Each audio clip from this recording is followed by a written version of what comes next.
Hi നമസ്കാരം ഏവർക്കും PSC ക്ലൈംബറിന്റെ പുതിയൊരു ക്ലാസ്സിലേക്ക് സ്വാഗതം. ഇന്നത്തെ ക്ലാസ് ഒരു ടോപ്പിക് വൈസ് PYQ സെഷൻ ആണ് കേട്ടോ. അതായത് 2021 മുതൽ 23 വരെ നടന്ന PSC പരീക്ഷകളിൽ ജീവകങ്ങൾ എന്നുള്ള ടോപ്പിക്കിൽ നിന്ന് PSC ചോദിച്ചിട്ടുള്ള ക്വസ്റ്റ്യൻസും അതിൻ്റെ ആൻസേഴ്സും പിന്നെ കുറച്ച് റിലേറ്റഡ് ഫാക്റ്റുകളൊക്കെയാണ് നമ്മൾ ഇന്നത്തെ ക്ലാസ്സിൽ ഡിസ്കസ് ചെയ്യാൻ പോകുന്നത്. ഏകദേശം ഒരു 30 ക്വസ്റ്റ്യൻസോളം ഉണ്ട്. അപ്പോൾ നിങ്ങൾക്ക് ഇത് കാണുന്ന സമയത്ത് കൃത്യമായിട്ട് മനസ്സിലാക്കാൻ സാധിക്കും PSCയുടെ ക്വസ്റ്റ്യൻസ്. ഈ ഒരു ടോപ്പിക് അല്ല, ഏതൊരു ടോപ്പിക് എടുത്താലും എന്താണ് റിപ്പീറ്റിംഗ് ആണ് അല്ലേ. പല എക്സാമുകളിൽ ചോദിച്ച ക്വസ്റ്റ്യൻസ് വീണ്ടും വീണ്ടും ചോദിച്ച് കണ്ടിട്ടുണ്ട് എന്നതുപോലെ തന്നെ ഇവിടെയും അതുപോലെ തന്നെയാണ്. മിക്കപ്പോഴും ഈ ജീവകങ്ങളുമായിട്ട് ബന്ധപ്പെട്ട് ക്വസ്റ്റ്യൻസ് ബയോളജി പറയുന്ന എല്ലാ എക്സാമുകളിലും ഉണ്ടാവാറുണ്ട്. അപ്പോൾ അതിൽ തന്നെ ഏറ്റവും കൂടുതൽ റിപ്പീറ്റ് ചെയ്ത് ക്വസ്റ്റ്യൻ വരുന്ന ഒരു പോർഷൻ കൂടിയാണ് ജീവകങ്ങൾ. ഓക്കെ, അപ്പോൾ ഈ ഒരു ക്ലാസ് കണ്ടു കഴിയുമ്പോഴത്തേക്ക് നിങ്ങൾക്ക് ഏകദേശം ജീവകങ്ങളെ പറ്റിയിട്ടുള്ള ഒരു ഐഡിയ കിട്ടുന്നതായിരിക്കും കേട്ടോ. പിന്നെ 2024 ഈ ഒരു ടോപ്പിക്കിൽ നിന്ന് ചോദിച്ചിട്ടുള്ള ക്വസ്റ്റ്യൻസ് നമുക്കൊരു സെപ്പറേറ്റ് ക്ലാസ് ആയിട്ട് ചെയ്യാം. ഓക്കെ, അപ്പോൾ ഇതുപോലെയുള്ള ക്ലാസ്സുകൾ നമ്മുടെ ചാനലിലുണ്ട്. ടോപ്പിക് വൈസ് PYQ, അതായത് സ്കീംസ്, നമ്മുടെ കേരള ആരോഗ്യക്ഷേമ പദ്ധതികളൊക്കെ ഇതേപോലെ PYQ സെഷൻസ് നമ്മൾ ചെയ്തിട്ടുണ്ട്. നമ്മുടെ ചാനൽ ചെക്ക് ചെയ്താൽ മതി, നിങ്ങൾക്കത് കാണാവുന്നതാണ്. ഓക്കെ, അപ്പോൾ നമുക്ക് നേരെ ക്ലാസ്സിലേക്ക് കിടക്കാം. ആദ്യത്തെ ക്വസ്റ്റ്യൻ, ശരീരത്തിൽ ഇരുമ്പിന്റെ ആഗിരണം ഉത്തേജിപ്പിക്കുന്ന ജീവകം ഏത് എന്നാണ്. ഇവിടെ കറക്റ്റ് ആൻസർ വരുന്നത് ഓപ്ഷൻ എ ആണ്. ജീവകം സി ആണ്. ജീവകം സി ആണ് ശരീരത്തിൽ ഇരുമ്പിന്റെ ആഗിരണം ഉത്തേജിപ്പിക്കുന്ന ജീവകം.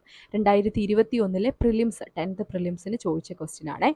അടുത്ത ക്വസ്റ്റ്യൻ, നാവികരുടെ പ്ലേഗ് എന്ന് അറിയപ്പെടുന്ന അസുഖം. കറക്റ്റ് ആൻസർ വരുന്നത് ഓപ്ഷൻ സി ആണ്. സ്കർവി ആണ് നാവികരുടെ പ്ലേഗ് എന്ന് അറിയപ്പെടുന്ന അസുഖം. അടുത്തത്, താഴെ തന്നിട്ടുള്ള പ്രസ്താവനകളിൽ നിന്നും തെറ്റായത് തിരഞ്ഞെടുക്കുക. നമുക്ക് ഓരോ പ്രസ്താവനകൾ നോക്കാം. പാൽ, മുട്ട എന്നിവയിൽ കാണപ്പെടാത്ത ജീവകമാണ് സി. ഇത് കറക്റ്റ് ആയിട്ടുള്ള സ്റ്റേറ്റ്മെന്റ് ആണ് അല്ലേ. അടുത്തത്, കൃത്രിമമായി നിർമ്മിച്ച ആദ്യ ജീവകം ഡി ആണ്. ഇതെന്താണ്?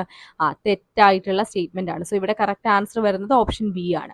ഇനി സിയും ഡിയും അപ്പൊ എന്താണ്? ശരിയായിട്ടുള്ള സ്റ്റേറ്റ്മെന്റ്സ് ആയിരിക്കും അല്ലെ. ബി എന്തായാലും ഒരു ഓപ്ഷൻ ഇവിടെ തെറ്റായി വരികയുള്ളൂ.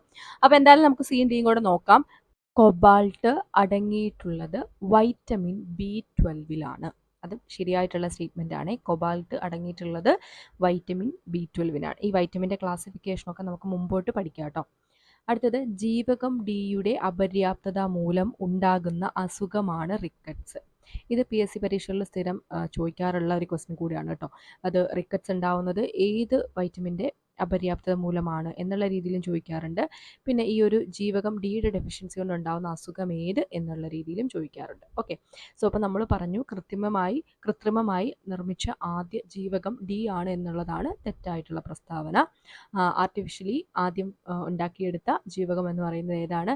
ജീവകം സി ആണ് എന്ന് ഓർത്തു വെച്ചേക്കുക. അടുത്ത ക്വസ്റ്റ്യൻ ആണ്, ആൻറ്റി ക്യാൻസർ വൈറ്റമിൻ അല്ലെങ്കിൽ ഫ്രഷ് ഫുഡ് വൈറ്റമിൻ എന്നിങ്ങനെ അറിയപ്പെടുന്ന vitamin. Correct answer option A ആണ്. ജീവകം സി ആണ്. ജീവകം സി ആണ് ആൻറ്റി ക്യാൻസർ വൈറ്റമിൻ, അതേപോലെ തന്നെ ഫ്രഷ് ഫുഡ് വൈറ്റമിൻ എന്നിങ്ങനെ അറിയപ്പെടുന്നത്. അടുത്ത ക്വസ്റ്റ്യൻ, വിറ്റാമിൻ എയുടെ തുടർച്ചയായ അഭാവം ഉണ്ടായാൽ നേത്രാവരണവും കോർണിയയും വരണ്ട് കോർണിയ അധാര്യമായി തീരുന്നു, തുടർന്ന് അന്ധതയിലേക്ക് നയിക്കുന്നു. ഈ അവസ്ഥയുടെ പേര് സിറോഫ്താൽമിയ. ഇത് 1-2 വട്ടം റിപ്പീറ്റ് ചെയ്തിട്ടുണ്ട് കേട്ടോ ആ വർഷം നടന്ന പരീക്ഷകളിൽ. അപ്പം ഇത്രയേ ഉള്ളൂ. സിറോഫ്താൽമിയ ഏത് വിറ്റാമിൻ്റെ ഡെഫിഷ്യൻസി കൊണ്ടുണ്ടാവുന്നതാണ് എന്ന് ചോദിച്ചാൽ ഓർത്ത് വെച്ചേക്കുക, വിറ്റാമിൻ എയുടെ അഭാവം മൂലമാണ്. അപ്പം എന്താ സംഭവിക്കുന്നത്? നേത്രാവരണവും കോർണിയയും വരണ്ട് കോർണിയ അധാര്യമായി തീരുന്ന ആ ഒരു അവസ്ഥയാണ് എന്ത്? സിറോഫ്താൽമിയ. ഇത് അന്ധതയിലേക്ക് വരെ നയിക്കും. ഓക്കെ, അപ്പോൾ ഇതൊക്കെ ശരിക്കും പറഞ്ഞാൽ ബയോളജിയിൽ സ്ഥിരം ചോദ്യം ചോദിക്കാറുള്ള ഒരു മേഖലയാണ്. ഇപ്പോൾ കണ്ണുമായിട്ട് ബന്ധപ്പെട്ട ഒരു കാര്യമാണിതെന്നും പറയാം. അപ്പോൾ ആ 2 രീതിയിലും ചോദിക്കാറുണ്ട്. ഇത് ശരിക്കും നമ്മുടെ 10ാം ക്ലാസ്സിൽ വരുന്ന ഒരു ചാപ്റ്ററിൽ കൃത്യമായിട്ട് ഈ ഇതേപോലെ നിശാന്തത, സിറോഫ്താൽമിയ, ഈ അസുഖങ്ങളെ പറ്റിയൊക്കെ പറയുന്നുണ്ട്. അതൊക്കെ നമുക്ക് മുന്നോട്ട് അത്തരത്തിലുള്ള ക്ലാസ്സുകൾ നമുക്ക് ടോപ്പിക് വൈസ് ക്ലാസ്സുകളൊക്കെ ചെയ്യാം കേട്ടോ. ഓക്കെ, അപ്പോൾ ഇവിടെ കറക്റ്റ് ആൻസർ ഓപ്ഷൻ സി ആണ്. അടുത്ത് നോക്കാം, കൊഴുപ്പിൽ ലയിക്കുന്ന വിറ്റാമിനുകളുടെ കൂട്ടം കണ്ടെത്തി എഴുതുക. കൊഴുപ്പിൽ ലയിക്കുന്നതാണ് ചോദിച്ചിട്ടുള്ളത്. അപ്പോൾ ഏതാണ്? കറക്റ്റ് ആൻസർ വരുന്നത് ഓപ്ഷൻ സി ആണ്. അതായത് vitamin A, D, E, K. Vitamin A, D, E, K. ഇത് നാലുമാണ് കൊഴുപ്പിൽ ലയിക്കുന്നത്. ഓക്കെ, അപ്പോൾ കൊഴുപ്പിൽ ലയിക്കുന്നതും അതേപോലെ തന്നെ എന്താണ് ജലത്തിൽ ലയിക്കുന്നതും ഉണ്ട്. അപ്പോൾ അത് ജസ്റ്റ് ഒന്ന് പറഞ്ഞിട്ട് നമുക്ക് ബാക്കിയുള്ളതിലേക്ക് പോകാം. അതായത് നമ്മൾ 2 രീതിയിൽ ഈ ഒരു വിറ്റാമിനുകളുടെ ക്ലാസിഫൈ ചെയ്തിട്ടുണ്ട്. അത് കൊഴുപ്പിൽ ലയിക്കുന്നവ അതേപോലെ തന്നെ ജലത്തിൽ ലയിക്കുന്നവ എന്നുള്ളതാണ്.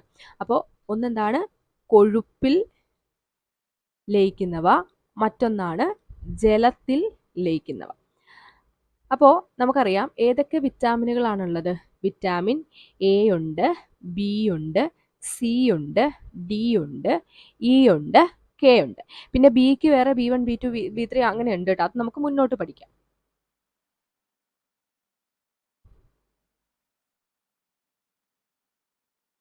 അപ്പോൾ അതിൽ കൊഴുപ്പിൽ ലയിക്കുന്ന വിറ്റാമിനുകളാണ് വിറ്റാമിൻ കെ, അതേപോലെ വിറ്റാമിൻ എ, പിന്നെ വിറ്റാമിൻ ഡി, വിറ്റാമിൻ ഇ. ഇതെല്ലാം എന്താണ് കൊഴുപ്പിൽ ലയിക്കുന്ന വിറ്റാമിനാണ്. ഇനി ജലത്തിൽ ലയിക്കുന്നതാണ് വിറ്റാമിൻ ബിയും അതേപോലെ സിയും. ഓക്കെ, അപ്പോൾ ഇത് പഠിക്കാൻ ഞാനൊരു ചെറിയ കോഡും കൂടെ പറയാം കേട്ടോ. അതായത് ഇങ്ങനെ ഓർക്കുക, കൊഴുപ്പിൽ ലയിക്കുന്ന വിറ്റാമിനുകൾ കാഡി എന്നോർക്കുക. കണ്ടോ, കാഡി എന്നോർക്കുക. അപ്പോൾ കാഡി എന്ന് പറഞ്ഞാൽ നമുക്കറിയാമല്ലോ ഒരു കൊഴുപ്പ് പോലെയല്ലേ, മീൻ അത്രയും ആ ഒരു കൺസിസ്റ്റൻസിയിലാണല്ലോ ഇരിക്കുന്നത്. അതുകൊണ്ട് കൊഴുപ്പിൽ ലയിക്കുന്നത് കാഡി എന്നോർത്ത് വെച്ചേക്കുക, KADE. അപ്പോൾ പിന്നെ നമുക്കറിയാമല്ലോ ജലത്തിൽ ലയിക്കുന്നത് പിന്നെ ഏതാണ്, പിന്നെ മിച്ചം വരുന്നത് ബിയും സിയും മാത്രമേ ഉള്ളൂ. അപ്പോൾ അങ്ങനെ ഒന്ന് പഠിച്ചു വെക്കുക കേട്ടോ, അല്ലെങ്കിൽ ഇത്തരത്തിലുള്ള ക്വസ്റ്റ്യൻ ഒക്കെ കാണുന്ന സമയത്ത് നമുക്കൊരു കൺഫ്യൂഷൻ തോന്നും. അടുത്ത ക്വസ്റ്റ്യനിലേക്ക് വരാം. വിറ്റാമിൻ എയുടെ തുടർച്ചയായ അഭാവം മൂലം കോർണിയ അതാര്യമായി തീരുന്ന അവസ്ഥയാണ്. കണ്ടോ, മുമ്പ് നമ്മൾ കണ്ട അതേ ക്വസ്റ്റ്യൻ. ഏതാണ് കറക്റ്റ് ആൻസർ? ഓപ്ഷൻ ഡി ആണ്, സിറോഫ്താൽമി ആണ്. ഇത് ഇതേ വർഷം തന്നെ 2 ക്വസ്റ്റ്യൻ പേപ്പറിലായിട്ട് ചോദിച്ചിട്ടുള്ളതാണ്. അടുത്ത ക്വസ്റ്റ്യൻ, താഴെ കൊടുത്തിരിക്കുന്നതിൽ ഏത് ജീവകമാണ് ഫെറോൾ ആണ് ഇത് ടോക്കോഫെറോൾ എന്ന് അറിയപ്പെടുന്നത്? ഇവിടെ കറക്റ്റ് ആൻസർ വരുന്നത് ഓപ്ഷൻ ഡി ആണ്. അതായത് ജീവകം ഇ ആണ് എന്താണ് ടോക്കോഫെറോൾ എന്ന് അറിയപ്പെടുന്നത്. ടോക്കോഫെറോൾ ആണ് കേട്ടോ. അപ്പോൾ ഇത് നമ്മൾ പഠിക്കുന്നുണ്ട്. ഇനി ഒരു ക്വസ്റ്റ്യൻ കൂടെ നമുക്ക് ചെയ്യാനുണ്ട്. അതിനുശേഷം ഓരോ വൈറ്റമിൻസും അതിൻ്റെ പേരും എങ്ങനെയാണ് അതിൻ്റെ കെമിക്കൽ നെയിം എന്നുള്ളത് പഠിക്കാം. അപ്പോൾ അടുത്ത നോക്കിയോ, പിന്നെയും PSC ചോദിച്ചിട്ടുണ്ട് ജീവകം B6ന്റെ രാസനാമം. കറക്റ്റ് ആൻസർ ഓപ്ഷൻ എ ആണ്, പിരിഡോക്സിൻ എന്നാണ് ജീവകം B6ന്റെ രാസനാമം. ഓക്കെ, അപ്പോൾ ഞാൻ പറഞ്ഞു എന്താണ് ഏതൊക്കെ വൈറ്റമിൻ ഉണ്ട്, എ ഉണ്ട്, ഡി ഉണ്ട്, കെ ഉണ്ട്. അല്ലെങ്കിൽ നമുക്ക് ആ കോഡ് തന്നെ ഒന്ന് എഴുതി വെക്കാവേ, അതാകുമ്പോൾ കുറച്ചുകൂടി ഈസി ആയിട്ട് നമുക്ക് മനസ്സിലാവുമല്ലോ. അതായത് കൊഴുപ്പിൽ ലയിക്കുന്ന ഏതാണ്, കാഡി, പിന്നെ ജലത്തിൽ ലയിക്കുന്നത് BC. അപ്പം ഇത്രയും വൈറ്റമിൻ ഉണ്ട്. ഇനി ഇതിൻ്റെ ബിക്ക് മാത്രം, ബി എന്ന് പറയുന്നത് B1 ഉണ്ട്, അതേപോലെ B2 ഉണ്ട്, പിന്നെ B3 ഉണ്ട്, പിന്നെ നോക്കിക്കേ B4 ഇല്ല, B5, B6, B7, B9, അതേപോലെ B12. അപ്പം ബിക്ക് ഇത്രയധികം ക്ലാസിഫിക്കേഷൻ ഉണ്ട്. അപ്പം B1, B2, B3, പിന്നെ B4 ഇല്ല, B5 ഉണ്ട്, B6 ഉണ്ട്, B7 ഉണ്ട്, ദെൻ B8 ഇല്ല, B9ഉം B12ഉം ഉണ്ട്. അങ്ങനെ മൊത്തത്തിൽ 13 വൈറ്റമിൻസ് വരും.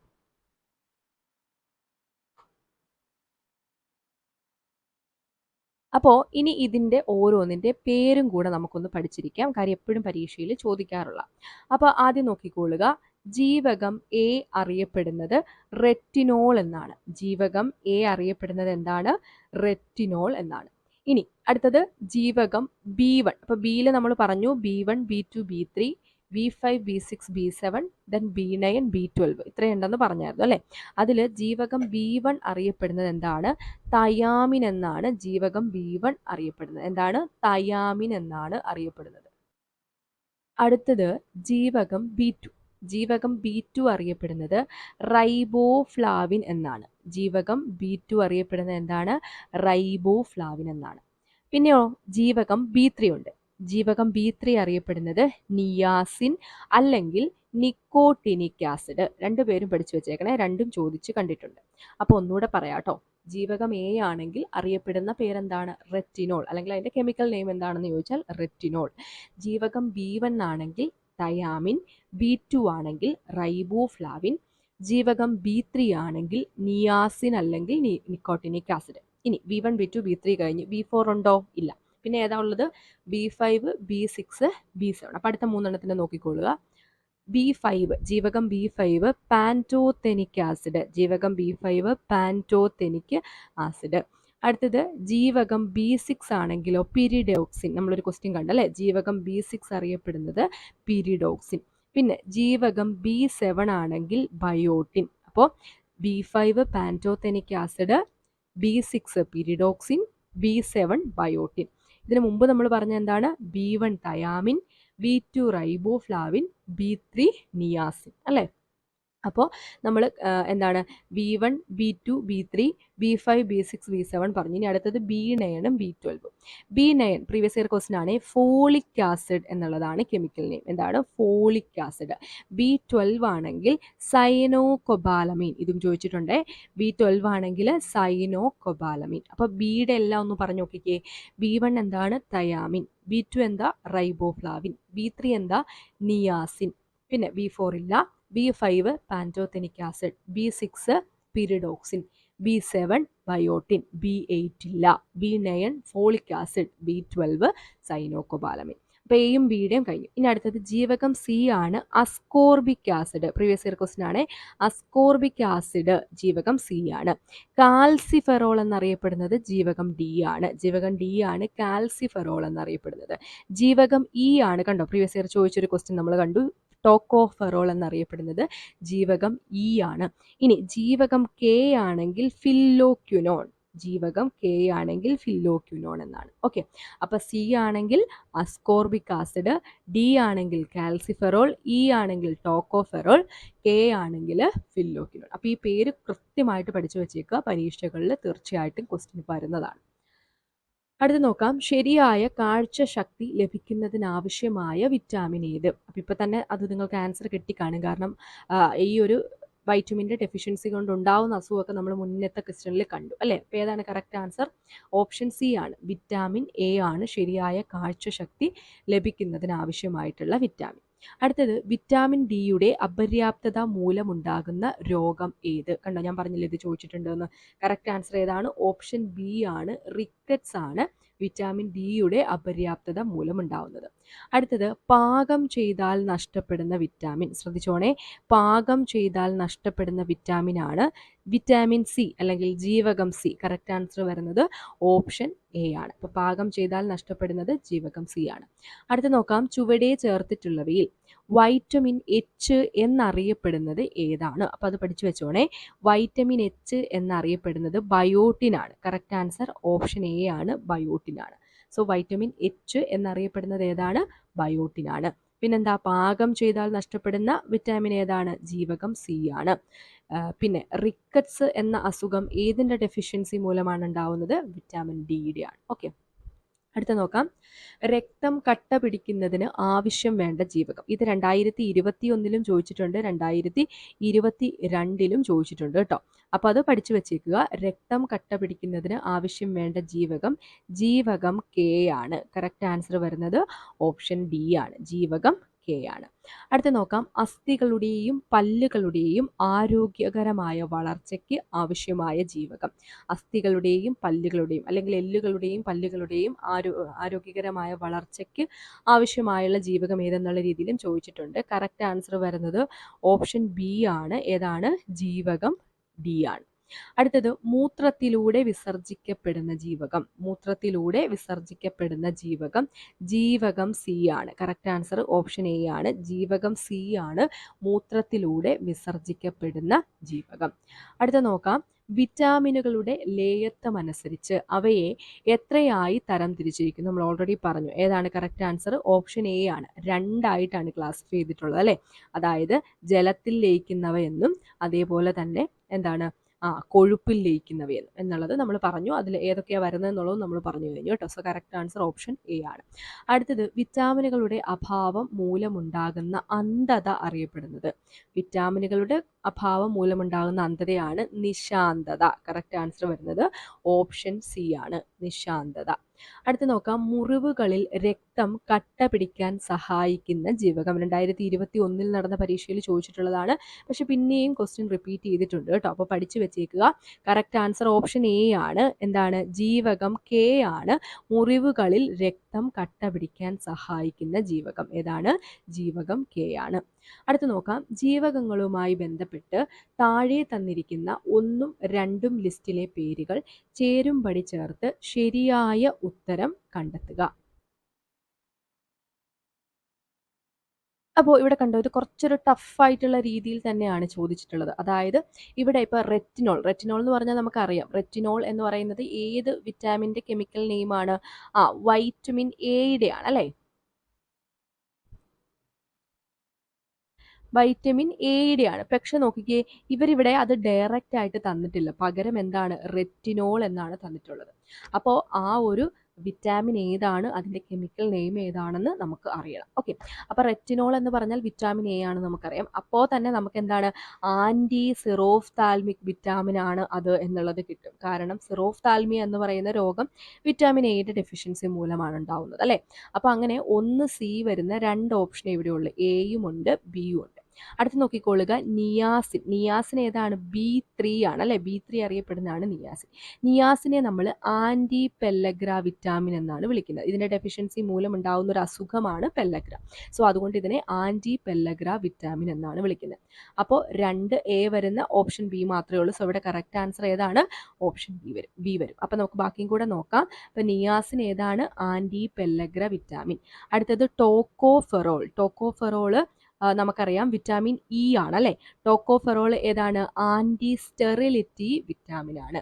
പിന്നെ അടുത്തത് ഫില്ലോക്വിനോൺ എന്ന് പറയുന്നത് ഏതാണ്? വിറ്റാമിൻ കെ ആണ്. അത് വരുന്നത് ആൻറ്റി ഹെമറേജിക് വിറ്റാമിൻ ആണ്. നമ്മൾ പറഞ്ഞു രക്തം കട്ടപിടിക്കാൻ സഹായിക്കുന്നതെന്ന് പറഞ്ഞു. അപ്പോൾ ആൻറ്റി ഹെമറേജിക് വിറ്റാമിൻ കെ അല്ലെങ്കിൽ ഫില്ലോക്വിനോൺ ആണ്. സോ ഇവിടെ കറക്റ്റ് ആൻസർ വരുന്നത് ഏതാണ്? ഓപ്ഷൻ ബി ആണ്. കണ്ടോ, അപ്പോൾ ഇത്തരത്തിലും ഇതിൽ നിന്ന് ക്വസ്റ്റ്യൻ ചോദിക്കാറുണ്ട്. അടുത്ത നോക്കാം, താഴെ കൊടുത്തിരിക്കുന്നവയിൽ ജലത്തിൽ അലിയുന്ന വിറ്റാമിനുകൾ തിരഞ്ഞെടുക്കുക. കണ്ടോ, അപ്പം ഇവിടെ ചോദിച്ചിരിക്കുന്നതിൻ്റെ അകത്തും എന്താണ്? നേരെ vitamin A B C D നല്ല കൊടുത്തിരിക്കുന്നത്. അങ്ങനെയാണ് നമുക്ക് കണ്ടുപിടിക്കാൻ എളുപ്പമായിരുന്നു അല്ലേ? അപ്പോൾ ഇവിടെയും എന്താണ്? ആ ഒരു കെമിക്കൽ നെയിമാണ് തന്നിട്ടുള്ളത്. ജലത്തിൽ അലിയുന്ന വിറ്റാമിനുകൾ. നമുക്കറിയാം ജലത്തിൽ അലിയുന്ന വിറ്റാമിനുകൾ ഏതൊക്കെയാണെന്ന് നമ്മൾ ഓൾറെഡി പഠിച്ചു. ഏതൊക്കെയാണ്? ബിയും ഉണ്ട്, അതേപോലെ തന്നെ സിയും ഉണ്ട്. അപ്പം അതിൽ ഏതെങ്കിലും ഇവിടെ തന്നിട്ടുണ്ടോ എന്ന് നോക്കുക. അപ്പോൾ സി എന്ന് പറഞ്ഞാൽ നമുക്കറിയാം ഏതാണ്? Ascorbic acid. അതെന്തായാലും തന്നിട്ടില്ല അല്ലേ? 4 ഓപ്ഷനിലും ഇല്ല. പിന്നെ ബി തന്നെ നമുക്ക് ഏതൊക്കെയുണ്ട്? B1 ഉണ്ട്, B2 ഉണ്ട്, B3 ഉണ്ട്, അതേപോലെ B4 ഇല്ല, B5, B6, B7, then B8 ഇല്ല. പിന്നെ എന്താ ഉള്ളത്? B9, B12 ഇത്രയാണുള്ളത് അല്ലേ? അപ്പോൾ അതിലിതേ നോക്കിക്കൊള്ളുക, തയാമിൻ, അതേപോലെ റൈബോഫ്ലാവിൻ, നിയാസിൻ. ഈ റെറ്റിനോൾ എന്ന് പറഞ്ഞാൽ എന്താ? റെറ്റിനോൾ എന്ന് പറഞ്ഞാൽ നമ്മൾ കണ്ടു വൈറ്റമിൻ എ ആണ് അല്ലേ? അപ്പോൾ അത് മാത്രം ഇതിൻ്റെ അകത്ത് വരില്ല അല്ലേ? പിന്നെ വരുന്നത് ഏതൊക്കെയാണ്? ഈ തയാമിൻ വരും, റൈബോഫ്ലാവിൻ വരും, അതേപോലെ നിയാസിൻ വരും. സോ കറക്റ്റ് ആൻസർ ഏതാണ്? ഓപ്ഷൻ സി ആണ്. 1, 2, 4. അടുത്ത നോക്കാം, രക്തം കട്ട പിടിക്കാൻ സഹായിക്കുന്ന വിറ്റാമിൻ. ഞാനിപ്പോൾ ഓൾറെഡി പറഞ്ഞു കഴിഞ്ഞു. കറക്റ്റ് ആൻസർ ഏതാണ്? വിറ്റാമിൻ കെ ആണ്. കറക്റ്റ് ആൻസർ ഓപ്ഷൻ എ ആണ്, വിറ്റാമിൻ കെ ആണ്. അടുത്തത്, ഏത് ജീവകത്തിൻ്റെ അപര്യാപ്തതയാണ് റിക്കറ്റ്സ് എന്ന രോഗത്തിന് കാരണം? കണ്ടോ, വീണ്ടും ക്വസ്റ്റ്യൻ റിപ്പീറ്റ് ചെയ്ത് ഏതിൻ്റെയാണ്? ജീവകം ഡിയുടെ ആണ്. കറക്റ്റ് ആൻസർ വരുന്നത് ഓപ്ഷൻ ഡി ആണ്, ജീവകം ഡി. അടുത്ത നോക്കാം, ശരീരത്തിലെ കാൽസ്യം ആഗിരണത്തെ ഉത്തേജിപ്പിക്കുന്ന ജീവകം. ഇതും ആയിട്ട് ബന്ധപ്പെട്ട ഒരു ക്വസ്റ്റ്യൻ നമ്മൾ മുമ്പ് കണ്ടല്ലേ? അപ്പോൾ ശരീരത്തിലെ കാൽസ്യം ആഗിരണത്തെ ഉത്തേജിപ്പിക്കുന്ന ജീവകം ഏതാണ്? ജീവകം ഡി ആണ്. കറക്റ്റ് ആൻസർ ഓപ്ഷൻ ബി ആണ്, ജീവകം ഡി ആണ്. അടുത്ത 25ാമത്തെ ക്വസ്റ്റ്യൻ നോക്കാം, താഴെ കൊടുത്തിട്ടുള്ളവയിൽ ജീവകം ബി കോംപ്ലക്സിൽ ഉൾപ്പെടാത്തത് ഏത്? കാണുമ്പോഴേ അറിയാം ഏതാണ്? അസ്കോർബിക് ആസിഡ് ആണ് അല്ലേ? അസ്കോർബിക് ആസിഡ് എന്ന് പറഞ്ഞാൽ ഏതാണ്? നമ്മൾ പറഞ്ഞു വിറ്റാമിൻ സി ആണ് അല്ലേ? വിറ്റാമിൻ സി ആണ്. അപ്പോൾ അത് മാത്രം എന്താണ്? ഏതിൽ ഉൾപ്പെടുന്നില്ല? ബി കോംപ്ലക്സിൽ ഉൾപ്പെടുന്നില്ല. ബാക്കി ഫോളിക് ആസിഡ്, നിയാസിൻ, തൈമിനൊക്കെ ഉൾപ്പെടുന്നുണ്ട്. അപ്പോൾ ഇവിടെ ഒന്ന് ഓർത്ത് വെച്ചുകൊള്ളുക, ടോട്ടൽ നമുക്ക് 13 വിറ്റാമിനുകളാണ് ഉള്ളത്. അതിൽ 8 ജീവകം ബി കോംപ്ലക്സിൽ ഉൾപ്പെടുന്നുണ്ട്. അപ്പോൾ അത് ഒന്ന് നമുക്ക് നോക്കാം. നമ്മൾ ഓൾറെഡി പറഞ്ഞു കാടി എന്താണ്? കൊഴുപ്പിൽ ലയിക്കുന്നവയും, BC എന്താണ്? ജലത്തിൽ ലയിക്കുന്നവയാണ് അല്ലേ? അതിൽ ബിക്ക് വേറെ എന്തൊക്കെയുണ്ടെന്ന് നമ്മൾ പറഞ്ഞു? B1 ഉണ്ട്,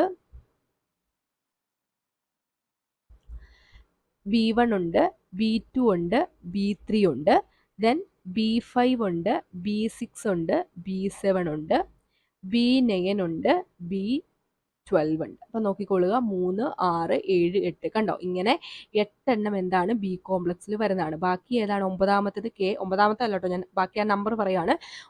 അടുത്തത് എന്താണ്? കെ, പിന്നെ എ, പിന്നെ ഡി, പിന്നെ ഇ. അപ്പോൾ എത്രയായി? 9, 10, 11, 12, പിന്നെ ഏതാണ്? സിയും കൂടെ വരുമ്പോൾ ടോട്ടൽ എത്രയായി? 13 വിറ്റാമിനുകളായി. അപ്പോൾ അതും കൂടെ ഒന്ന് ഓർത്തു വെച്ചേക്കാം. അടുത്തത് ജീവകം സിയുടെ അപര്യാപ്തത മൂലമുണ്ടാകുന്ന രോഗമേത്? കറക്റ്റ് ആൻസർ ഓപ്ഷൻ ബി ആണ്, സ്കർവി ആണ് കേട്ടോ. അപ്പം ജീവകം സിയുടെ അപര്യാപ്തത മൂലമുണ്ടാകുന്ന അസുഖം സ്കർവി ആണെന്ന് ഓർത്തേക്കുക. അടുത്തത് വിറ്റാമിനുകളും അവയുടെ അനുബന്ധ രോഗങ്ങളും താഴെ കൊടുത്തിരിക്കുന്നു. തെറ്റായ ഒന്ന് തിരഞ്ഞെടുക്കുക. അപ്പോൾ ആദ്യത്തേത് കാൽസിഫെറോൾ. കണ്ടോ, നേരെ എന്താണ് കൊടുത്തിട്ടുള്ളത്? കെമിക്കൽ നെയിമാണ് കൊടുത്തിട്ടുള്ളത്. കാൽസിഫെറോൾ എന്ന് പറഞ്ഞാൽ ഏതാണ്? നമ്മൾ പഠിച്ചു, വിറ്റാമിൻ ഡി ആണ്. കാൽസിഫെറോൾ എന്താണ്? റിക്കറ്റ്സിന് കാരണമാവുന്നത്. അത് കറക്റ്റ് ആയിട്ടുള്ള ആൻസറാണ്. പിന്നെ നോക്കിക്കേ, റെറ്റിനോൾ നമ്മൾ ഓൾറെഡി ഇപ്പോൾ പറഞ്ഞു, നിശാന്തത, കണ്ണുമായിട്ട് ബന്ധപ്പെട്ടതൊക്കെ വിറ്റാമിൻ എയുമായിട്ട് ബന്ധപ്പെട്ട് വരുന്നതാണ് അല്ലേ. സോ റെറ്റിനോൾ, നിശാന്തതയും ശരിയാണ്. പിന്നെ അസ്കോർബിക് ആസിഡ്, ഒരു പ്രീവിയസ് ഇയർ ക്വസ്റ്റ്യൻ നമ്മൾ കണ്ടിട്ടുണ്ട്. അസ്കോർബിക് ആസിഡ് എന്ന് പറഞ്ഞാൽ ഏതാണ്? വിറ്റാമിൻ സി ആണ്. അതിൻ്റെ ഡെഫിഷ്യൻസി മൂലമാണ് സ്കർവി ഉണ്ടാകുന്നത്. സോ ഈ തന്നിട്ടുള്ളതിൽ ടോക്കോഫെറോൾ പെല്ലഗ്ര എന്നുള്ളത് തെറ്റാണ്. പെല്ലഗ്ര ഞാൻ ഓൾറെഡി പറഞ്ഞു അല്ലേ, ആ ഒരു വിറ്റാമിൻ ബിയുടെ ഡെഫിഷ്യൻസി കൊണ്ടുണ്ടാവുന്നതാണ് പെല്ലഗ്ര എന്ന് പറയുന്നത്. സോ ഓപ്ഷൻ ബി ആണ് കറക്റ്റ് ആയിട്ടുള്ള ആൻസർ. അതായത് ഇവിടെ തന്നിട്ടുള്ള പെയറിൽ തെറ്റായിട്ടുള്ളത് ഓപ്ഷൻ ബിയിൽ കൊടുത്തിട്ടുള്ളതാണ്. അടുത്ത ക്വസ്റ്റ്യൻ, താഴെ പറയുന്നവയിൽ ഏതാണ് ഒരാൾക്ക് സൂര്യപ്രകാശം പൂർണ്ണമായി ലഭിക്കാതെ വരുമ്പോൾ ഉണ്ടാകാൻ സാധ്യതയുള്ള രോഗം? ഇത് 2022 ഡിഗ്രി മെയിൻസിന് ചോദിച്ച ക്വസ്റ്റ്യൻ ആണ് കേട്ടോ. കറക്റ്റ് ആൻസർ ഓപ്ഷൻ ഡി ആണ്, ഓസ്റ്റിയോപോറോസിസ് ആണ്. നമുക്കറിയാം ഇത് വിറ്റാമിൻ ഡിയുടെ ഡെഫിഷ്യൻസി കൊണ്ടുണ്ടാകുന്ന ഒരു അസുഖമാണ്. ഓക്കെ, അപ്പോൾ അതുമായിട്ട് ബന്ധപ്പെട്ട് ഞാൻ കുറച്ച് കാര്യങ്ങൾ കൂടി ഒന്ന് പറഞ്ഞേക്കാം. ഓസ്റ്റിയോപോറോസിസ് അല്ലെങ്കിൽ അസ്ഥിക്ഷയം എന്ന് വിളിക്കും. പ്രായം കൂടുന്നതനുസരിച്ച് അസ്ഥിഭാരത്തിൽ കുറവുണ്ടാകുകയും പൊട്ടാനുള്ള സാധ്യത കൂടുകയും ചെയ്യുന്ന ഒരു അവസ്ഥയാണിത്. പിന്നെ കാൽസ്യത്തിന്റെ കുറവ്, വിറ്റാമിൻ ഡിയുടെ അപര്യാപ്തത, ഉപാപചയ പ്രവർത്തനങ്ങളുടെ തകരാർ എന്നിവ കാരണമാവുന്നു. അപ്പോൾ എന്തൊക്കെയാ കാരണങ്ങൾ? കാൽസ്യത്തിന്റെ കുറവ്, വിറ്റാമിൻ ഡിയുടെ അപര്യാപ്തത. അപ്പോൾ ആ ഒരു വിറ്റാമിൻ ഡി എന്നുള്ള കാര്യം ഒന്ന് നോട്ട് ചെയ്ത് വെച്ചേക്കണം കേട്ടോ. പിന്നെയോ ഉപാപചയ പ്രവർത്തനങ്ങളുടെ തകരാർ, ഇതൊക്കെയാണ് ഈ രോഗത്തിലേക്ക് നയിക്കുന്നത്. അടുത്തത്, ഈസ്ട്രജൻ ഹോർമോണിന്റെ അളവ് കുറയുന്നതാണ് പ്രധാനപ്പെട്ട മറ്റൊരു കാരണം എന്ന് പറയുന്നത്. ഇനി ഇടുപ്പെല്ല്, അതേപോലെ നട്ടെല്ല് എന്നീ ഭാഗങ്ങളെയാണ് ഇത് കൂടുതൽ ബാധിക്കുന്നത്. അപ്പോൾ ജസ്റ്റ് രോഗത്തിനെ പറ്റി കുറച്ചുകൂടെ എക്സ്പ്ലെയിൻ ചെയ്തതേ ഉള്ളൂ, ഡിഗ്രി മെയിൻസിലെ ഒരു ക്വസ്റ്റ്യൻ ആയതുകൊണ്ട് അതപ്പോൾ അത്ര ഇമ്പോർട്ടൻ്റ് അല്ല. ജസ്റ്റ് വൈറ്റമിൻ ഡി ആണ് അവിടെ വരുന്ന വിറ്റാമിൻ എന്നുള്ളതൊന്ന് അറിഞ്ഞിരിക്കുക. അടുത്തത്, തയാമിൻ എന്ന് അറിയപ്പെടുന്ന ജീവകം ഏതാണ്? തയാമിൻ എന്നറിയപ്പെടുന്നത് ഏതാണ്? ജീവകം B1 ആണ്. കറക്റ്റ് ആൻസർ ഓപ്ഷൻ ഡി ആണ്. അടുത്തത്, എല്ലുകളുടെയും പല്ലുകളുടെയും വളർച്ചയ്ക്ക് ആവശ്യമില്ലാത്ത ഘടകമേത്? ഇവിടെ കറക്റ്റ് ആൻസർ വരുന്ന ഓപ്ഷൻ എ ആണ്, ഇരുമ്പാണ് ആവശ്യമില്ലാത്ത. ബാക്കി മഗ്നീഷ്യം, അതേപോലെ കാൽസ്യം, അതേപോലെ ഫോസ്ഫറസ്, ഇതെല്ലാം എന്താണ്? എല്ലുകളുടെയും പല്ലുകളുടെയും വളർച്ചയ്ക്ക് ആവശ്യമായിട്ടുള്ള ഘടകങ്ങളാണ്. ഓക്കെ, അപ്പോൾ 30 ക്വസ്റ്റ്യൻസ് ആണ് നമ്മൾ ഇതുമായിട്ട് ബന്ധപ്പെട്ട് ഡിസ്കസ് ചെയ്തത്. 2023 വരെ ചോദിച്ചിട്ടുള്ള ക്വസ്റ്റ്യൻസ് ഉണ്ട്. ഇനി 2024 ചോദിച്ചിട്ടുള്ള ക്വസ്റ്റ്യൻസ് ചിലത് ഇത് തന്നെ റിപ്പീറ്റ് ആണ്. പിന്നെ കുറച്ച് എന്താ പറയുക, കുറച്ചുകൂടി ഒരു വെറൈറ്റി ആയിട്ടൊക്കെ ചോദ്യങ്ങൾ ചോദിച്ചിട്ടുള്ള എക്സാമും ഉണ്ട്. അപ്പോൾ അതൊക്കെ നമുക്ക് അടുത്തൊരു ക്ലാസ്സിൽ ഡിസ്കസ് ചെയ്യാം. സോ ഇന്നത്തെ ക്ലാസ് നമ്മൾ വൈൻഡപ്പ് ചെയ്യുകയാണ്. നമ്മുടെ ക്ലാസ് നിങ്ങൾക്ക് യൂസ്ഫുൾ ആണെന്ന് തോന്നുന്നുണ്ടെങ്കിൽ തീർച്ചയായിട്ടും ചാനൽ സബ്സ്ക്രൈബ് ചെയ്യുന്ന കാര്യം കൂടി ഒന്ന് പരിഗണിക്കുക. സോ അടുത്തൊരു ക്ലാസ്സിൽ കാണാം. Thank you for watching.